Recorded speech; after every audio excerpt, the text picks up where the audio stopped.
Today's edition of Back Roads of Illinois. We were bringing you lasted for farming sources and information sponsored by AgriGold. I am Cesar Delgado. I am your host of today's program. We're glad you're here on a Tuesday afternoon. Yeah, I'm still sad about Kansas City Chiefs on Sunday. However, congrats to the Eagles fans. It was a great game in New Orleans.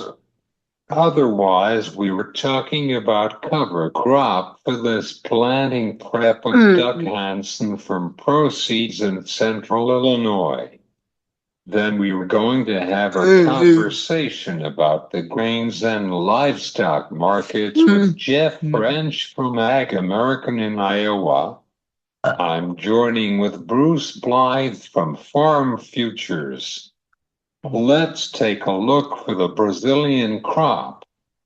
Basically, you cover of this topic for the Farm Futures. Otherwise, this is your rural news sponsored by AgriGold. The World Supply and Demand Report is coming for today from the USDA. The report is carrying out the Brazilian crop to the beans to China. This week is for the Illinois Soybean Summit in Champaign at the I Hotel and the National Farm Machinery Show in Louisville, Kentucky. You can visit to both the show. Finally, this week is going to have more snow in the Midwest and cold weather in northern plains with transportation issue of cattle. This is your rural news on this afternoon.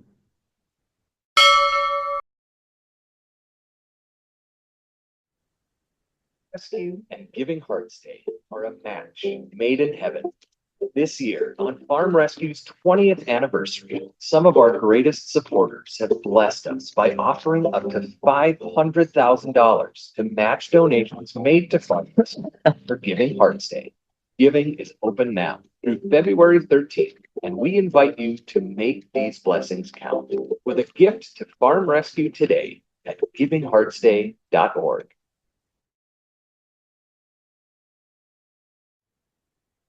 We were talking about cover crop for this planting prep with Doug Hanson from Proceeds in Central Illinois. Hey, Doug, how are you today? Let's discuss about your planting prep with cover crop. Could you tell us about it? Sure. Doing well here. This nice cold February. We've probably been pretty good for us to have had some of the cold weather we've had this winter when we start looking at our wheat fields and even the cover crops. The cold weather can kind of help the cover crops to do the things that we want it to do when it comes to helping to alleviate some soil compaction. But as far as, getting ready here for this coming spring, one of the easiest things we could have done to be prepared to plant into a field that's had cover crops would have been using oats and radishes as a cover crop in the fall that would have already winter killed. And then we wouldn't have to have any type of herbicides to kill that cover crop. So that would be one of the simple ways we could have done it. Another way that is pretty common anymore today, we do utilize a lot of winter rye blends that get planted in the fall, and then we're terminating those blends, winter rye cover crops either late April or by mid-May, depending what part of the state you're in. And a lot of times those are easy to terminate with just using a Roundup, just the normal rate of Roundup. And then, sometimes we want to throw in some 2,4-D or dicamba with that to get to any broadleaves that might be out there.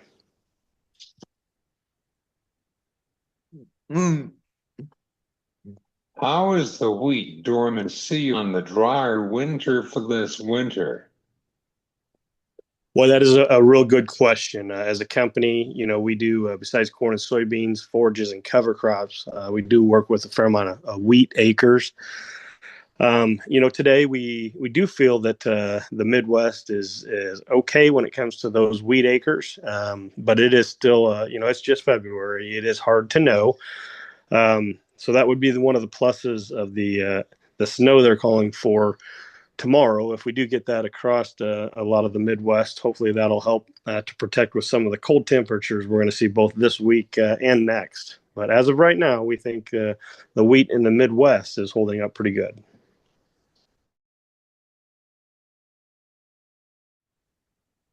What is the fundamental on the cover crop?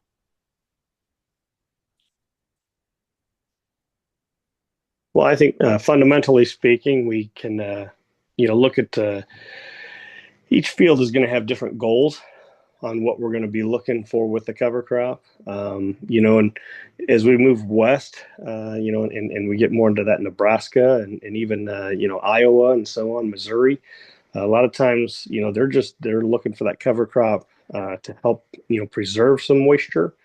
So they have to, manage the cover crop so it doesn't take moisture away, and so that they can get the benefits of erosion control and improve soil health, and maybe improving or decreasing compaction, or improving water infiltration.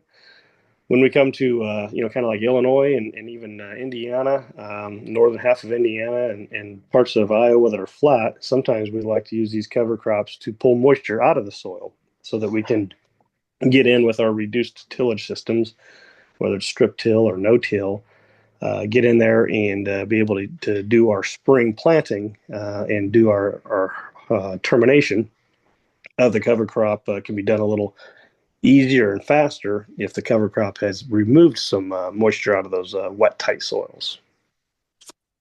What is the yields for the cover crop on average? It is 5 yield average with the corn.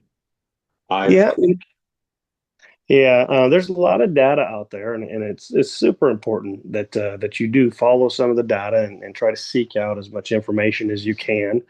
Quite honestly, you can have a loss with cover crops. If we didn't manage the termination properly, or if we didn't get maybe we got too heavy of a seeding, or if we get into what could be a super dry spring and we don't get it terminated soon enough. Likewise, we generally we do when we do enter into a cover crop program and we use a rye or a rye blend into corn stalks and then plant soybeans in there. We definitely have had folks get anywhere from 2 to 4 or 6 bushel the acre increase on soybeans and reduce tillage. To see a yield advantage on corn, it doesn't necessarily come as a yield advantage, but we do after 2, 3, 4 years into a cover crop system, we can see where improve the soil tilth and we can improve soil health.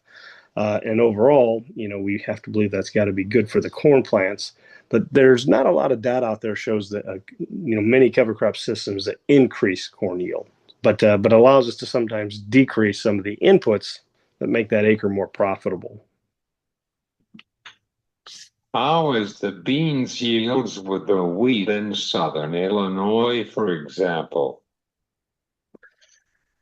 Well, again, if you're talking soybeans, normal just corn soybean rotation, soybeans in southern Illinois absolutely, have benefits of improved weed control and helping to hold some moisture into those fields. And we can see increased yields because we also helps to shade the soil. As we move into southern Illinois, those soils can be more exposed and dry out faster and get definitely get harder. So having some shading, and then in your question there, I wasn't sure if you were also wanting to mention it as a comparison to like double crop beans. Double crop beans have become a big part of Southern Illinois' portfolio, and they work really well economically. But I also think that if you're taking a farm and just trying to improve the overall quality of the soils and trying to improve the field, a lot of times, if we can put a cover crop in behind wheat instead of doing double crop soybeans, it can be really good for helping that field to improve corn and soybean yields in the future.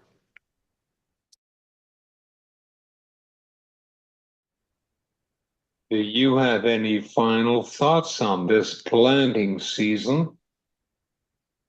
Well, we not only are we planning to implement that termination coming up this spring, terminate those cover crops acres and plant into them, but this is also the time of year where we need to be looking at the cover crops that'll get planted in 2025, fall of 2025, and then we'll be terminating them in 2026.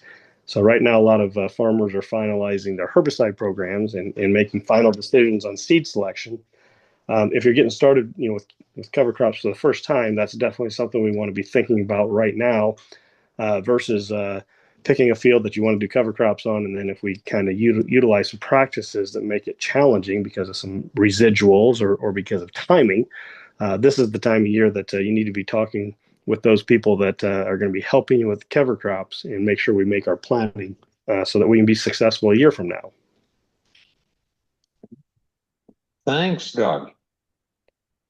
Well, thanks for having me on again. I always appreciate it when you ask me to share my thoughts on cover crops. There's a lot of people doing cover crops, a lot of people learning and experimenting and trying things out, and I'm glad that you're helping them out as well. So thank you.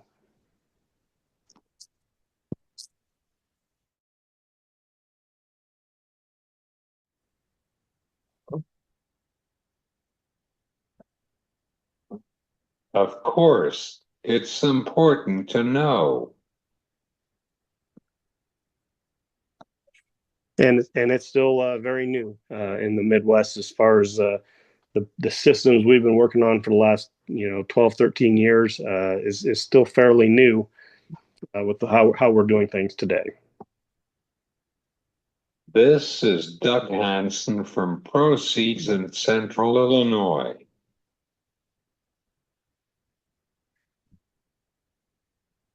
Well, good luck, man. We were going to have a conversation about the grains and livestock markets with Jeff French from Ag American in Iowa. Hey, Jeff, how are you? Let's discuss about the commodities markets, especially in the grains.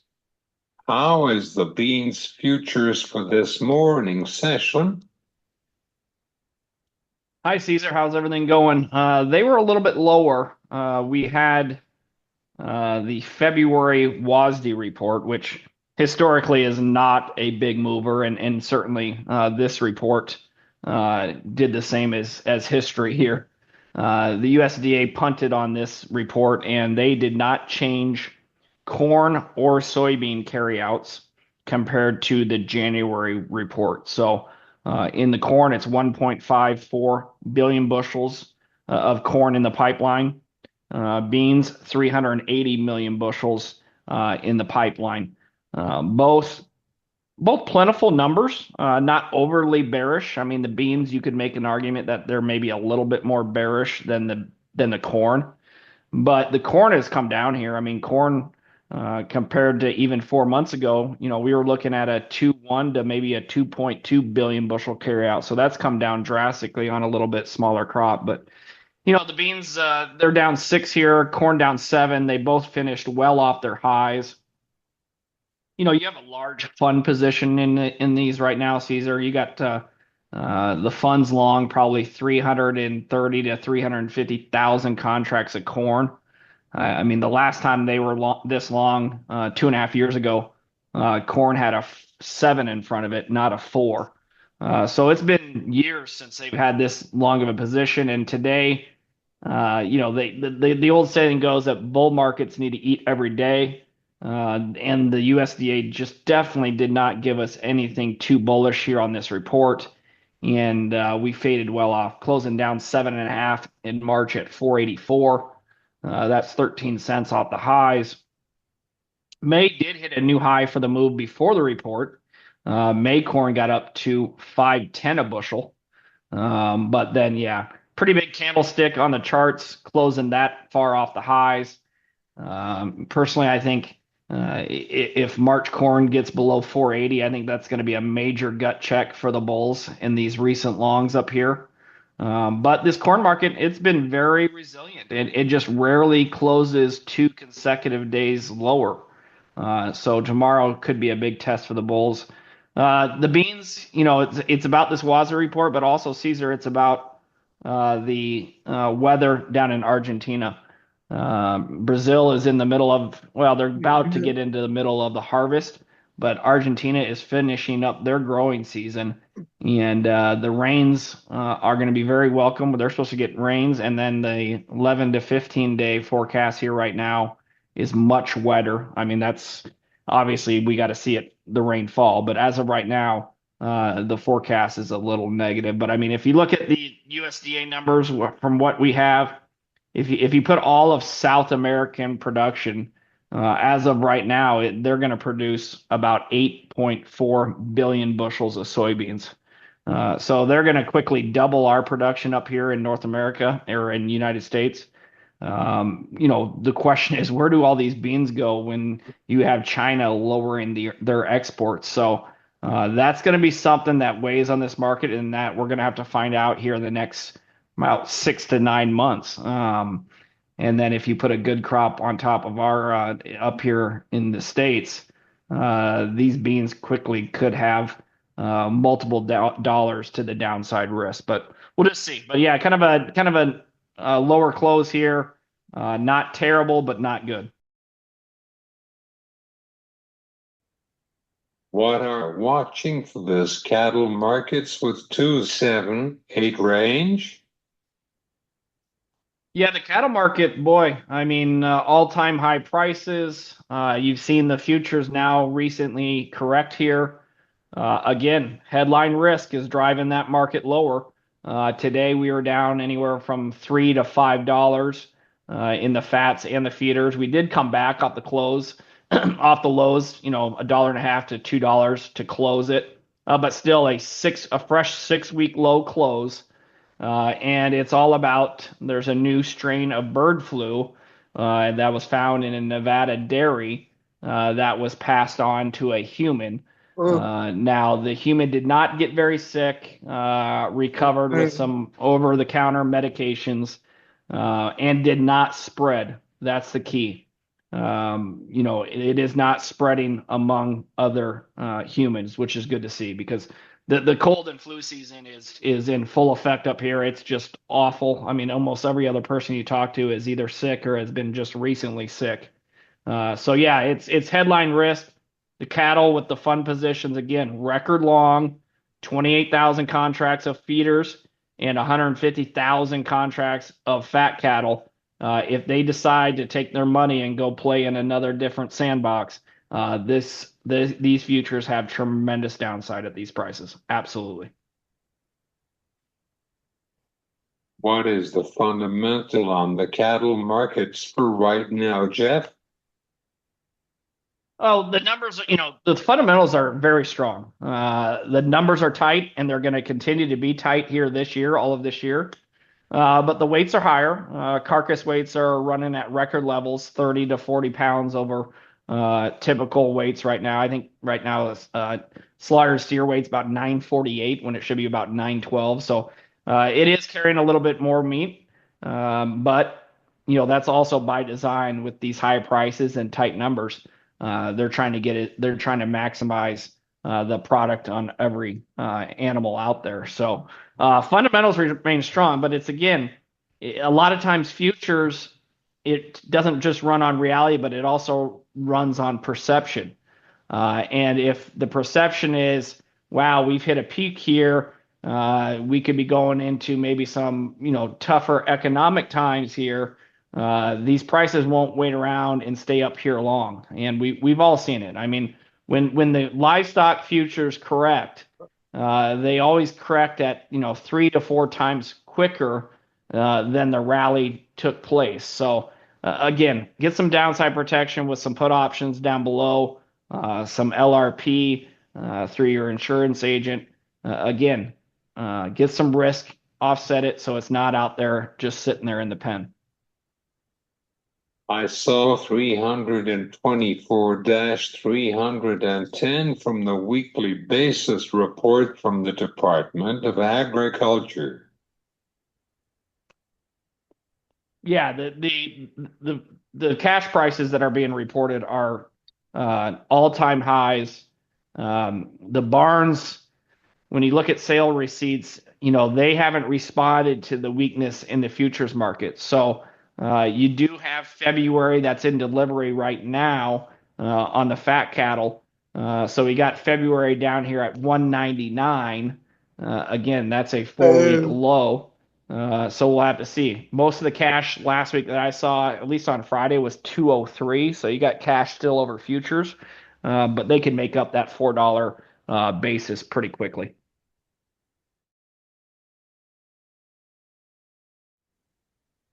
Do you have any final thoughts on the world supply for this week? Well, you just look at, where we're going at right now from a seasonal standpoint. I mean, we've been on a long rally here in the grain markets. If you look at the wheat has come back here to hit 2-month highs. That's also in the face of a very strong US dollar. So the grain complex has shown some life here in the last couple of months. Now you've seen the last 2 weeks that we've kind of plateaued up here. So don't get comfortable here and think these prices are just going to stay at these levels, because they can turn around and head lower at a much quicker pace than the rally we've seen. Thanks, Jeff. Caesar, thank you. Have a great day. This is Jeff French from Ag American in Iowa on back roads of Illinois. I'm joining with Bruce Blyth from Farm Futures. Let's take a look for the Brazilian crop. Basically, you cover of this topic for the Farm Futures. Could you give us an update on the weather for the weekend? Of course. Well, yes, we follow Brazil and Argentina very closely, especially this time of year. South America's corn and soybean crops are growing. In some places, harvest has begun. Harvest for soybeans in Brazil is just getting started. It's kind of a mixed picture. Brazil rather has had mostly favorable growing conditions all season. This is their summer, of course. They have had ample rainfall, generally friendly growing conditions, and everything looks pretty good for Brazil. In fact, they are widely expected to harvest their largest soybean crop ever. USDA's supply and demand update today held its estimate for Brazil soybean crop unchanged at 169 million metric tons, contrary to expectations for a slight increase, but they are kind of an outlier. There are several private consultants and forecasters who have Brazil's crop quite a bit higher, some as high as 174 million metric tons, and that's the equivalent of well over 6 billion bushels.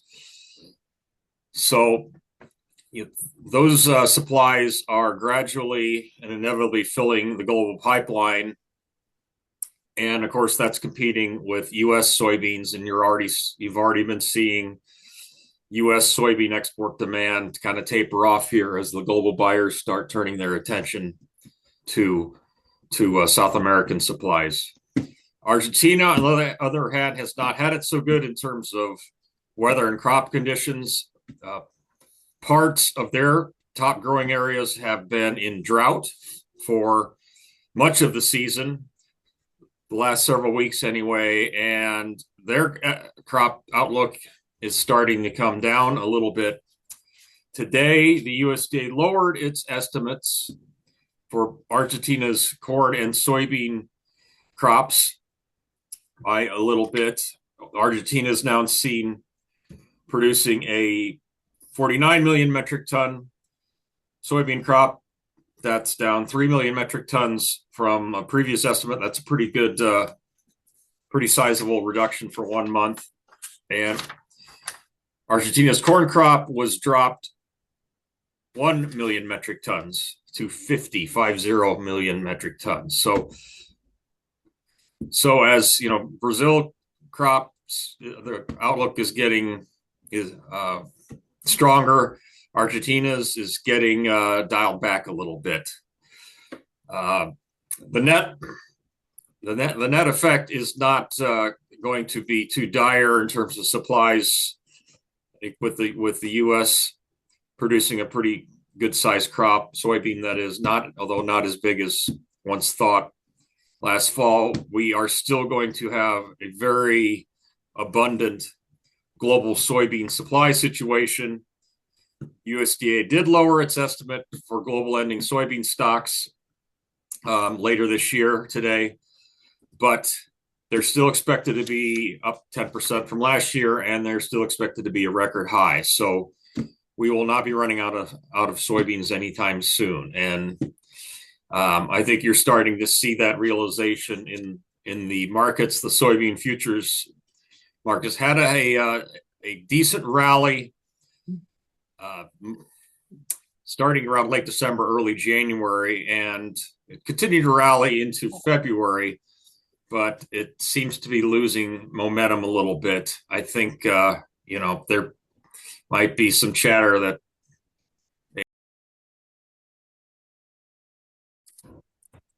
what we expect today from the Department of Agriculture. I'm sorry, I'm not sure I understand the question. What can we expect? Which day? What we expect today from the Department of Agriculture. Which day is that? The Ag Outlook Forum?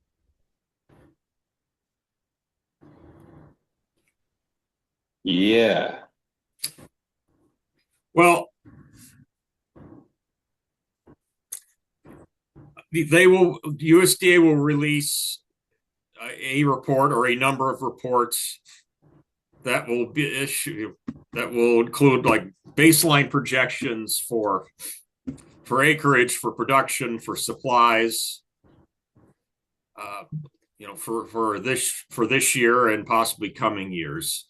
I mean, it's a big event that involves a lot of data and a lot of research. Farm Future, one of my colleagues from Farm Futures will be attending. He will be there on the ground reporting live, and I would encourage your listeners and viewers to follow farmfutures.com when the outlook rolls around here at the end of February. We'll have full coverage, and I think I imagine we'll get to meet the new Secretary of Agriculture, Secretary Rollins. Be very interesting. I think it'll be very interesting what she has to say in her new role. So I would just circle that. I would circle that date, the Ag Outlook Forum, and planning intent, prospective plantings on March 31st.